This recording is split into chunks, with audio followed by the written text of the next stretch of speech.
How to balance family and work time together.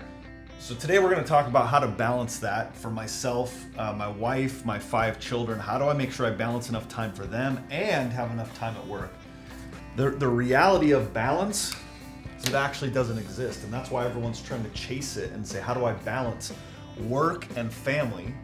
And they keep asking, they keep reading books, they keep doing all these things to try to get balance, when the reality is you can't. But let me show you what I mean by that. Imagine this timeline here is sort of like a pendulum. On one side, right? I spend time over here for work, and it's gonna swing back this way, and I'm gonna spend time over here with my family, right? The reality is that this gap in between is what I'm focused on. If I spend too much time way over here at work, so that it's way out here, who's gonna be upset? My family, my wife, etc. They're gonna be upset. If I spend way too much time way out here, my work's gonna suffer. So the reality is how close can I keep these to straddle this line back and forth, right? There's times where I have to be at work, but I can't let that timeline get so far out here that I have to swing back the other side. And what happens is that's why people feel out of balance. That's why they feel like they have to react, is because they have to come way over here. So how do you do that?